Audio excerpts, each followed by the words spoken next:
Hello hi welcome to my channel. तो आज हम एक और मूवी को एक्सप्लेन करने वाले हैं और ये आज की हमारी मूवी एक साउथ मूवी है जो Nani and Mrunal Thakur starrer movie है। तो मूवी की शुरुआत में हम देखते हैं नानी, जिसका नाम विराज होता है। वो एक फ़ोटोग्राफ़र होता है और अपनी फ़ोटोग्राफी कर रहा होता है। थोड़ी देर में हम देखते हैं कि उसकी एक छोटी सी बेटी होती है जो स्कूल में पढ़ती थी। वो उसे पिकअप करके घर जाता है। वहाँ पे हम देखते हैं कि वहाँ विराज के पिता भी थे। तीनों बैठकर एक साथ खाना खा रहे होते हैं। तभी उसकी बेटी, जिसका नाम मही होता है, वो सैड थी। विराज के पूछने से वो बताती है कि उसके क्लास में उससे ज़्यादा किसी का नंबर आ गया 1% से, इसलिए वो सैड है। फिर मई वहाँ से सैड होकर उठकर चली जाती है। मही को विराज रोज़ कहानियाँ सुनाता था। उस दिन भी वो कहानियाँ सुना रहा था, लेकिन मही कहानी सुनने से पहले कहानी के कैरेक्टर्स को इमेजिन करती थी, उसके बाद कहानी सुनती थी। कहानी ख़त्म होते ही मही ने अपने पापा से पूछा कि इसमें कोई मम्मा की कहानी नहीं है क्या? मम्मा की स्टोरी कब सुनाओगे? तभी उसके पापा विराज उसे डांट देते हैं और मई को कुछ हेल्थ इश्यूज थे, जिसके कारण वो रात को सोने से पहले अपने नाकों में पाइप लगाकर, मतलब ऑक्सीजन लेकर सोती थी। तो मही के पापा उसे सुलाकर वहाँ से चले जाते हैं, लेकिन मही सैड होती है। दूसरे दिन विराज मही को बोलता है कि अगर तुम अपने क्लास में फर्स्ट आओगी तब तुम्हें मम्मा की कहानी सुनने को मिलेगी। फिर मही बहुत मेहनत करती है। विराज और मही एक दूसरे का ध्यान रखते हैं। मही मेहनत करके अपने पूरे क्लास में फर्स्ट आ जाती है और अपने पापा को आकर बोलती है कि मैं क्लास में फ़र्स्ट आई हूँ। तो उसके पापा उसे कांग्रेट्स करते हैं, लेकिन मही बोलती है कि मैं क्लास में फ़र्स्ट आई हूँ, अब मुझे मम्मा की कहानी सुननी है। लेकिन उसके पापा फिर से उसे डांटते हैं और चुप कराते हैं। मही नहीं मानती है, वो मम्मी की कहानी सुनना ही चाहती थी, लेकिन उसके पापा गुस्सा होकर वहाँ से चले जाते हैं। नेक्स्ट डे मॉर्निंग में विराज के पापा उसे उठाने आते हैं और बताते हैं कि मही अपने रूम में नहीं है। वो दोनों सब तरफ ढूंढते हैं। विराज कार लेकर बाहर चला जाता है मही को ढूंढने। मही और उसका डॉगी प्लूटो दोनों दौड़ते दौड़ते कहीं जा रहे थे। मही से प्लूटो का रस्सी छूट जाता है और वो दौड़ते दौड़ते आगे चला जाता है। तभी मही हेल्प के लिए चिल्लाती है। तभी सामने से एक लड़की प्लूटो को पकड़ती है। मही वहाँ रुक कर हाँफ रही होती है। तभी वो लड़की सामने से आती है और मही को पानी देना चाहती थी, लेकिन मही बोलती है कि मुझे 64 रोजेस बीमारी है, तो मैं सिर्फ वार्म वाटर पीती हूँ, उछल कूद नहीं कर सकती, ज़्यादा दौड़ भाग नहीं कर सकती और कैंडी भी नहीं खा सकती। मही अपना पानी निकाल कर पीती है। प्लूटो दौड़ते दौड़ते रोड के उस पार जा रहा था। मही उसके पीछे पीछे जाती है और वहीं पर एक ट्रक तेज़ी से आ रहा था। प्लूटो बीच में खड़ा हो गया था, आगे जा ही नहीं रहा था, तो एक्सीडेंट हो ही जाता, लेकिन ट्रक ड्राइवर ने ब्रेक मार दिया और वो लड़की, जिसका नाम यशना था, यशना ने उसे बचा लिया। फिर दोनों कैफ़े में चले जाते हैं और बातें करते हैं। यशना मई के डैडी विराज को फ़ोन करती है और बुलाती है। फिर विराज वहाँ आता है, मही को वापस चलने के लिए बोलता है, लेकिन यशना बोलती है कि तुमने उसे उसकी मम्मी की स्टोरी क्यों नहीं सुनाई। मही ने अपनी पूरी बातें यशना को बता दिया होता है और वो भी स्टोरी जानने के लिए एक्साइटेड थी और मही का साथ दे रही थी। लेकिन विराज स्टोरी नहीं बताना चाहता था और मही को चलने के लिए कहता था, लेकिन यशना और मही विराज को स्टोरी बताने के लिए मना ही लेते हैं। फिर विराज जी और माही की मम्मा, जिसका नाम वर्षा होता है, उसकी स्टोरी बताता है। विराज बताता है कि एक बहुत ब्यूटीफुल सा अच्छा सा सिटी था जहाँ पे मैं फ़ोटोग्राफी करने गया था पोर्टफोलियो के लिए। वहीं तुम्हारी मम्मा ट्रेन से उतरी, मैंने उसका फ़ोटो खींचा और बहुत सारे फ़ोटोज़ खींचे थे। तभी वर्षा को पता चल जाता है कि कोई स्ट्रेंजर उसका फ़ोटो खींच रहा है, तभी वर्षा आकर विराज से कैमरा छीन लेती है और पुलिस की धमकी देती है। वर्षा के साथ उसका एक भाई भी था जो उससे छोटा था। लेकिन तभी थोड़ी देर बाद विराज का दोस्त वहाँ पर आता है और वर्षा को बताता है कि ये एक पोर्टफोलियो के लिए फ़ोटोज़ थे, वो तुम्हारी फ़ोटो नहीं खींच रहा था। तभी वर्षा विराज के पास वापस जाती है और उसका कैमरा रिटर्न करना चाहती थी, लेकिन तभी विराज ने उसे प्रपोज कर दिया, जिससे वर्षा फिर से गुस्सा हो जाती है और कैमरा लेकर चली जाती है। दूसरे दिन से विराज और उसका दोस्त वर्षा को ढूंढते रहते हैं, लेकिन वो नहीं मिलती है। विराज और उसका दोस्त एक बड़े फोटोग्राफर के पास जाते हैं जहां वो अपना काम कर रहे थे। दरअसल उन्हीं को पोर्टफोलियो बना के देना था। तभी उसके सामने वर्षा आ जाती है और वो उसे देखकर डर जाते हैं कि वहाँ की स्टोरी यहाँ ना बता दे। लेकिन वर्षा वहाँ आती है। जो बड़े फोटोग्राफर थे वो उसके अंकल थे। फ़ोटो है उसे प्रिंट करानी है। तभी वो फोटोग्राफर विराज को बुलाते हैं और फ़ोटो प्रिंट करने को बोलते हैं। तब फ़ोटो प्रिंट करने के टाइम विराज और वर्षा एक साथ होते हैं। तभी विराज उससे माफ़ी मांगता है। तब वर्षा बोलती है कि मुझे प्यार, शादी इन सब से बहुत डर लगता है, क्योंकि मैंने अपने मम्मी पापा का लड़ाई देखा है और मैं अपने भाई को लेकर बाहर बैठी रहती थी और वो दोनों अंदर लड़ते रहते थे, इसलिए मुझे इन सब से बहुत डर लगता है। फिर वर्षा बोलती है कि तुम्हारे करियर के लिए अगर मेरा फ़ोटो ज़रूरी होगा तो तुम रख लो करके वो वहाँ से जाने लगती है। और फिर बोलती है कि अगर तुम प्यार को साइड में रखकर दोस्ती करना चाहते हो तो हम दोस्त बन सकते हैं। तभी दोनों के बीच दोस्ती स्टार्ट होती है। दोनों एक साथ घूमते हैं, मूवीज़ देखते हैं, एक साथ एंजॉय करते हैं। धीरे धीरे वर्षा को विराज पसंद आने लग गया था। एक दिन जब वो दोनों होटल में होते हैं, तभी पीछे से एक कपल आता है जो बहुत बुरी तरह लड़ रहे होते हैं। ये सब देखकर वर्षा सहम जाती है और डरने लगती है।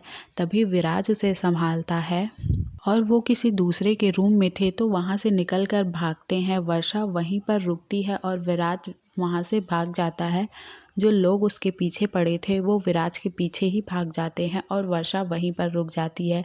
तभी वो छोटू सा प्लूटो वर्षा के पास आता है, जिससे वर्षा को बहुत अच्छा लगता है। और पहले वर्षा प्लूटो को पसंद नहीं करती थी, लेकिन उस टाइम से वो प्लूटो के साथ अच्छा बिहेव करने लगी, उसे पसंद करने लगी। कुछ दिन बाद वर्षा विराज को अपना फीलिंग्स बताने के लिए जाती है। तभी विराज आता है और विराज भी कुछ बताता है कि मैंने न्यू एक्सपेंसिव कैमरा ले लिया है, थैंक्स फॉर प्लूटो। तो वर्षा बोलती है कि तुमने प्लूटो को बेच दिया। तब विराज बोलता है कि वो एक अच्छे और रिच फैमिली के पास है जो उसे खुश रखेगा, उसकी ज़रूरतें पूरी कर सकेगा। तभी वर्षा बोलती है कि अगर मैं तुमसे प्यार करती और तुम मेरी ज़रूरतें पूरे नहीं कर सकते तो क्या मुझे छोड़ देते। तब विराज उसे शौक से देखता है। फिर वर्षा वहाँ चली जाती है ये बोलकर कि वो हमेशा हमेशा के लिए यहाँ से जा रही है। वर्षा बहुत परेशान होती है, उसका घर में मन नहीं लगता है। वो अपने मम्मी के पास आती है, फिर भी वह अपसेट रहती थी। कुछ दिन बाद वर्षा के पास विराज आ जाता है और उसके साथ छोटू सा प्लूटो भी आता है। दौड़कर विराज को हग कर लेती है। विराज पूछता है कि ये दोस्ती है या प्यार। तभी वर्षा उसे किस कर कर कहती है कि ये प्यार है। ये सब उसकी मम्मी पीछे से देख रही होती है। मतलब वर्षा की मम्मी को सब कुछ पता चल चुका था। तभी वो तीनों एक कैफ़े में बैठकर बात करते हैं। वर्षा की मम्मी को विराज पसंद नहीं आ रहा था क्योंकि वो गरीब था। वो वहाँ पर उसकी इंसल्ट करने की कोशिश करती है और वहाँ का महंगा बिल आने पर वो विराज को पे करने को बोलती है, जिसे देखकर विराज वहाँ से चला जाता है। वर्षा अपनी मम्मी को समझाने की कोशिश करती है, लेकिन उसकी मम्मी नहीं समझ रही होती है। तभी विराज पीछे से बिल पे करके आता है और 2000 रुपये टिप के लिए दे देता है। तो वर्षा की मम्मी बोलती है कि ये यहाँ टिप 2000 का होता है, तुम्हें बिल और टिप दोनों देना है। तो विराज बोलता है कि ये टिप ही है, मैं बिल पे कर कर आ चुका हूँ। और फिर वर्षा की मम्मी को समझाने की कोशिश करता है। दोनों किसी भी तरह मना लेते हैं और फिर दोनों की शादी होती है। दोनों एक हैप्पीली लाइफ प्लान करते हैं और धीरे धीरे उसे जी रहे होते हैं। विराज अपनी ज़मीन बेचकर एक नया स्टूडियो बनाता है जिससे वो अपने बिजनेस की स्टार्ट करता है। एक दिन जब विराज वर्षा को बोलता है बच्चों के बारे में, तब वर्षा सैड हो जाती है और वहाँ से उठ के चली जाती है और बोलती है कि मुझे बच्चे नहीं चाहिए। जैसा हमने सफ़र किया है वैसा मैं नहीं चाहती कि हमारे बच्चे सफ़र करें, सिर्फ हम दोनों ही रहेंगे। लेकिन विराज और वर्षा में इसी बात के लिए थोड़ी सी फाइट हो जाती है और विराज वहाँ से चला जाता है। लेकिन तभी दोनों को रियलाइज़ होता है, विराज फिर से आता है, दोनों हग करते हैं और बच्चों के बारे में सोचते हैं। फिर कुछ टाइम बाद वर्षा प्रेग्नेंट हो जाती है और एक छोटी सी बच्ची को जन्म देती है जिसे लंग डिसीज़ था और उसके पैदा होते ही उसे वर्षा से अलग कर दिया जाता है। वो उसे छू भी नहीं सकती थी, वो अलग ही रहती थी। उसे हॉस्पिटल में रखा जाता है और कोई भी उम्मीद नहीं था कि वो बच्ची बच पाएगी या भी नहीं। वर्षा इसके लिए बहुत डिप्रेशन में रहती है। वो बीच में अपनी मम्मी से भी बात करती है और वो हमेशा एकदम डिप्रेस रहती थी। 3-4 दिन से उसने विराज से बात भी नहीं की थी। बस उसके पैदा होने के बाद वो विराज को बोलती है कि मैंने इसीलिए कहा था कि हम बच्चे नहीं करेंगे। बहुत रोती है। उसके बाद वो विराज से बात ही नहीं करती है। एक दिन जब वो हॉस्पिटल से घर जा रहे थे तब विराज उससे बातें करने के लिए बोलता है, तो वर्षा बहुत सैड होती है और तब बोलती है कि काश मैंने तुमसे प्यार नहीं किया होता, काश मैं तुमसे मिली ही नहीं होती, काश हमने बच्चे के बारे में सोचा न होता, काश मैंने बच्चे को जन्म ही नहीं दिया होता। तब विराज उसकी तरफ बहुत इमोशनल होकर देखता है। तभी दोनों का एक्सीडेंट हो जाता है और दोनों वहीं पर बेहोश हो जाते हैं। स्टोरी पूरी करने के बाद मई अपने पापा को बोलती है कि बस पापा चलो घर चलते हैं, और वो थोड़ा सा रूड हो जाती है यशना के साथ, क्योंकि अपनी मम्मी के रूप में उसने यशना को ही इमेजिन किया था। यशना भी ये स्टोरी सुनकर इमोशनल हो जाती है। फिर मही और विराज वहाँ से चले जाते हैं। यशना भी चली जाती है, लेकिन वो ये स्टोरी सुनकर बहुत सैड होती है। वो घर जाती है, वहाँ पर उसकी शादी की बातें चल रही होती हैं, लेकिन वो इस स्टोरी को सुनकर याद कर कर सैड ही रहती है। फिर हम विराज को देखते हैं जो घर जाता है और लैपटॉप से अपनी वाइफ की फ़ोटो निकाल कर देखता है, तो हमें पता चलता है कि वर्षा यशना दोनों एक ही हैं, यशना ही वर्षा है। दरअसल उस एक्सीडेंट के बाद यशना अपनी सारी याददाश्त भूल चुकी थी और यशना की मम्मी ने दोनों को मिलने नहीं दिया। यशना अपनी मम्मी के साथ चली जाती है और विराज अपनी बेटी के साथ अलग चला जाता है और बहुत दिनों बाद वो फिर मिलते हैं। लेकिन यशना को कुछ भी याद नहीं था। वो कुछ दिन बाद फिर मही से मिलने आती है और उसे कैफ़े में इनवाइट करती है, लेकिन विराज को उससे मिलना पसंद नहीं आ रहा था। वो मही को लेकर गोवा चला जाता है और यशना उसका वेट करते रहती है। फिर मही एक फ़ोन लेकर यशना को कॉल करती है, बताती है कि वो गोवा में है ना। वहाँ पर अपने होने वाले हस्बैंड के साथ होती है, लेकिन वो वहाँ से तुरंत चली जाती है गोवा के लिए। वहीं पर वो मही का बर्थडे मनाती है और वहीं कुछ दिन रुकती है, जहाँ पर वो धीरे धीरे विराज को लाइक करने लगी थी और विराज को ये बोलती भी है, लेकिन उसके पीछे पीछे उसके होने वाले हस्बैंड और सारे लोग और उसकी मम्मी आ जाते हैं वहीं पर वेडिंग करने के लिए, जो यशना को वहाँ से लेकर चले जाते हैं। लेकिन मही उससे मिलना चाहती थी। जब यशना का वेडिंग वाला डे होता है तब मही भागकर यशना के पास जाती है। प्लूटो भी मही के साथ था। वो दोनों वहाँ चले जाते हैं।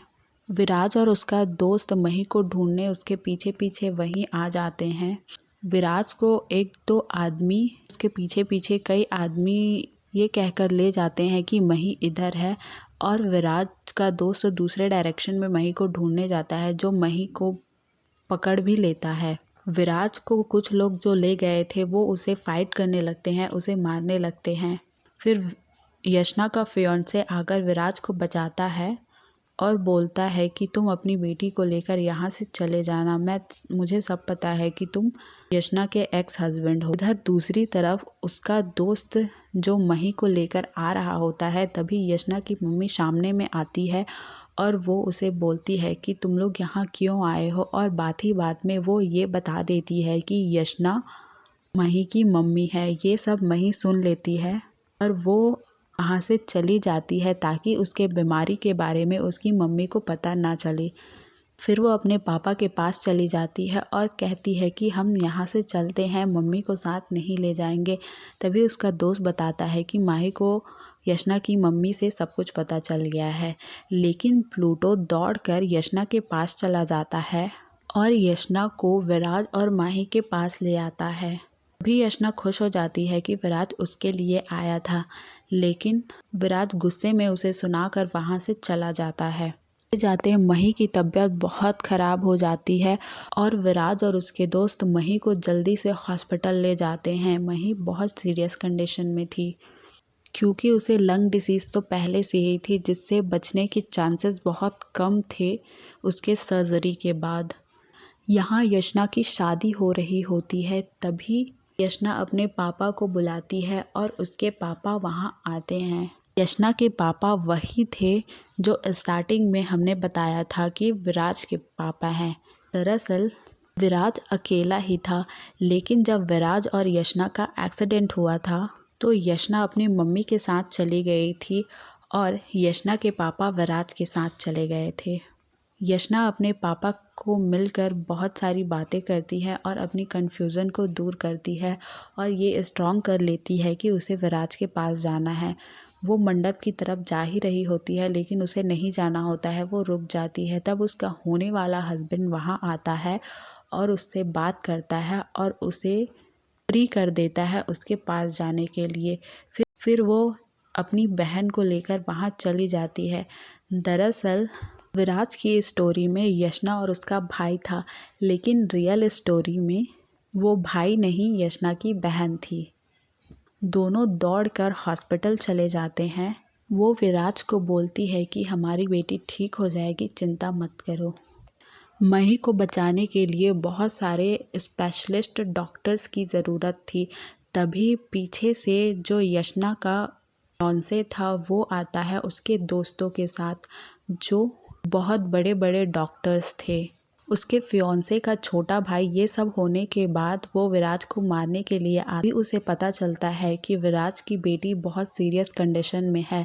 इसीलिए वो अपने सब दोस्त और अपने भाई को बताकर उन सभी को डॉक्टर से मिलवाता है और सब मही की सर्जरी करने के लिए आ जाते हैं। वो सब मही की एक सक्सेसफुल सर्जरी करते हैं और मही एकदम ठीक हो जाती है। फिर विराज, यशना और मही एक साथ रहने लगते हैं, एक हैप्पी फैमिली जैसे। मूवी ख़त्म होती है। Thanks for watching. Don't forget like, comment, share and subscribe.